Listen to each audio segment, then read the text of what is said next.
Good day, Miss or ma'am. I am Pgce and I'm going to do an introduction to our assignment and also introduce our group members. We have done our assignment under the topic of the economy in grade 7 EMS textbook.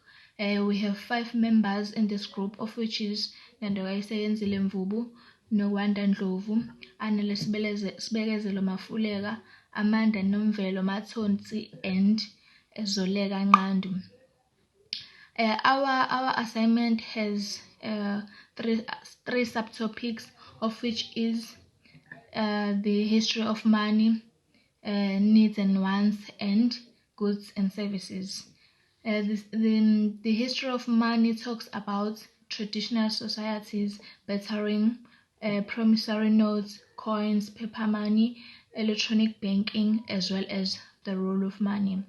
Needs and wants talks about the basic needs of individuals, communities, countries, primary and secondary needs, unlimited wants, limited resources to satisfy needs and wants, or to satisfy our needs and wants.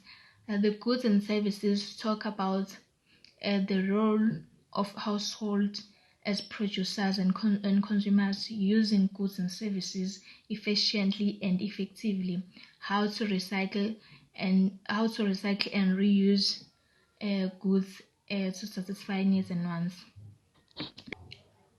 The group member, of which is Amanda Nomvelo Mathonsi, will take over under the subtopic of the history of money, and Nowanda Ndlovu will take over under the subtopic of needs and wants. Goods and Mafuleka Anele Sibekezelo will take over under the subtopic of goods and services. Alright, boys and girls, now that we have agreed that people from the olden days did not use money and did not have money, we are going to turn to our textbooks and we are going to learn about how they used to survive, and we are going to learn about the history of money. Okay, so these people were called sand people. So they used to live in a desert. Okay, so this desert was too dry for them to keep cattle. Because the desert was too dry for them to keep cattle, they moved from places to places trying to hunt for wild animals. Not only wild animals, but also water, plants, and all the things that you need to survive. So, because they do not understand the concept of ownership, they used the skin for clothes, they used bones for jewelry, and they hunted wild animals for meat. So, when these people starting to have more meat, more clothes, and more jewelry, they started to practice the concept of bartering. So, what is bartering? Okay.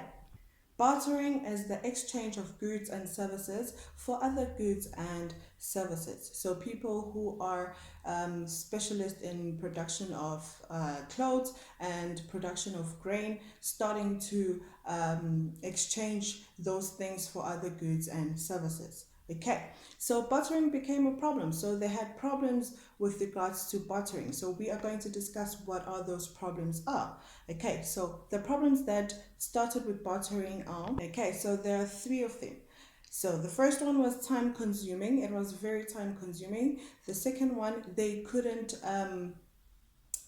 find people who wanted what they offer, or they couldn't find people who offer what they wanted. Also, they couldn't determine the value of one product with another. Okay, so that's the history of how people survived. Now we have an activity to do. We have a match column A and B, so we are going to refer to the textbooks and we are going to do that activity as individual. Okay, not as pairs, as individuals. All right. Okay, now that we understand the history of money and how they survived, now we are going to move on to the development of money. Okay, so how money was developed. Okay, so first they had promissory notes. Okay, so promissory notes comes from the word promise. Okay, so it was a piece of paper that they got from the merchants. okay, so where they kept their money. Okay, so we moved from promissory notes to coins. Okay, as you can see, those are coins. Okay, so from promissory notes to coin. Then from coins it was paper money. Okay, as you can see on this picture, from coins it was paper money. So from paper money it was electronic banking, which is sometimes called internet banking. So it was promissory notes, from promissory notes to coins, from coins to paper money, from paper money to internet banking. Okay, now let's quickly move on to the role of money. What does money do? Okay, so first of all, money is taken as a medium of exchange. Okay, so you bring out money and you buy something as an exchange. Okay, and we use money as a unit of account, so it's easier to compare value when you are referring to money. Okay, and we also use it as a store of value. Okay, so you can save money and you can use it for the future. And also you can use it as a standard of future payment, so you can take something on credit and you can pay after. All right. Okay, so now we have another activity. So for this activity you are going to give me advantages and disadvantages of electronic banking. As we said, we are using an electronic banking at the moment, so you are going to give me two things. One is disadvantages and the other one is advantages of electronic banking, and you are going to do that at its pace. So anyone has questions? Good morning, learners. My name is Nwanda Ndlovu. Today's topic is about needs and wants. So let's start with the topic. This unit, we are going to compare primary needs, secondary needs, and tertiary needs. We are going to compare urban needs with rural needs by studying two families.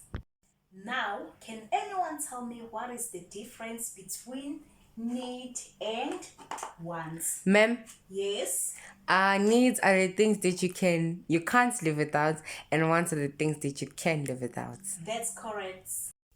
So, needs are the things that you must have to live. For example, food, water, oxygen, and shelter. So we need food and water to keep our bodies healthy. We need air for our lungs to breathe. And lastly, we need shelter, for example, like a house to keep us safe. On the other hand, wants are the things that we like to have. For example, a car, a cell phone, toys for children, games, etc. All these needs and wants are divided into three sections. First priority are primary needs, secondary priority are secondary needs, and third priority are tertiary wants. Let's make a typical examples of two families. Let's say we have a Dlamini family and the Mbata family. Let's say Dlamini family lives in rural areas, so they don't have access to water. They have to fetch water in the river every day. They don't have electricity. They light up candles, and their children study in farm schools, and they have to walk 4 kilometers per day. On the other hand, we have a Mbata family which lives in urban areas in 3-bedroom house. The mother of the house is a cashier at the Bank of Capitec, and the father of the house is an electrician for local municipality. Their children study in township school. Their school has electricity, tuck shop, library with computers. They catch bus or taxi when they go to school. The mother of the house enjoys cooking on her electric stove. They go to supermarket to buy fresh food or vegetables. On the Fridays, they eat takeaways. And lastly, they have hot water to bath with every day. That's all for today. I hope you enjoyed the lesson. Bye for now. Hi, I'm Anonymous Fudega. Today, guys, we're gonna learn about goods and services. Here are pictures that shows the different types of goods and other different types of services. You can also see here we have some people who's buying grocery, and there we have people who are in salon. I will distribute these pictures to all of you guys, or you can share to all of you so that you can understand what I'm talking about. Since we have different types of goods and services, first of all, I would like to explain what are goods and also what are services. Goods are those products that are touchable when you buy them in supermarket or in market, and services are those offers that you experience when you pay for it, or they usually you usually pays for it after experiencing it or after you got your services. And we have types of goods and we have also types of services. Other types of goods, we have natural goods and we have manufactured goods, we have durable goods, we have consumable goods, and we have captured goods. Since we have natural goods are those goods that are natural, like woods and other stuff that are natural. And manufactured goods are those goods that has been produced from or has been changed from naturally to something new, or new material, such as wood tables. Since we have woods in natural. Then we have durable goods. Durable goods are those goods they last long period of time, such as car. And you have consumable goods. Consumable goods are those goods that they don't last long period of time, such as groceries. Those goods that can be eaten every time, or that is not last long period of time. And we have captured goods. Captured goods are those goods that we use to produce another goods. We buy those goods in order to produce another goods. And I move to types of services.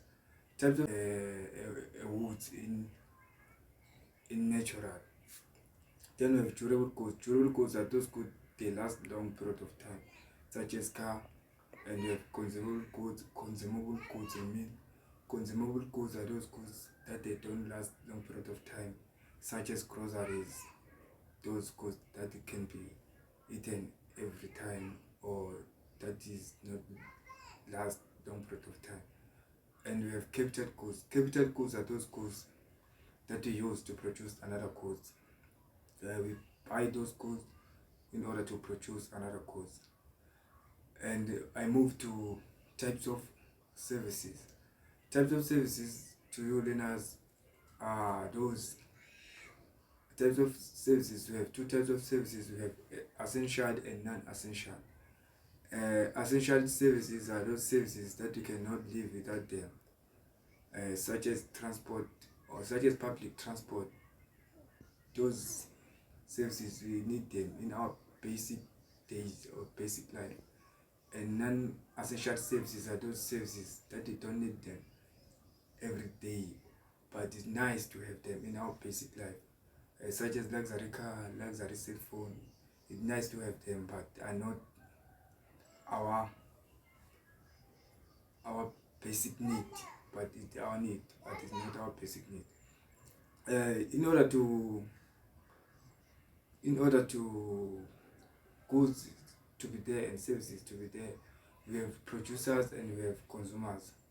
Producers are those individually or businesses that produce goods and offer services to those who need them, and consumers are those who buy goods and pays for services after using them. So, in conclusion, to just wrapping up on the three topics that we spoke about, that we discussed with our team, which is goods and services, the needs and wants, and the history of money. So, in just wrapping it up all together, basically, when it comes to needs and service and needs and wants, we need to actually know what we need to have, what we really need, and what we do not need, stating the economy that we currently live in. So we need to make sure that when we discuss or when we decide on the needs and the wants, we need to make sure that we choose the needs instead of the wants, stating the economy that we currently live at the moment. And for goods and for goods and services, basically for goods and services, it depends on the demand of people, of how much demand of the goods and services that are required. And from changing from traditional money to modern money, I would say it was a good change, and it did raise the rand high, because looking at the difference between the way that money was used before and the way money is used now, it plays a huge impact in the circulation of money within the country.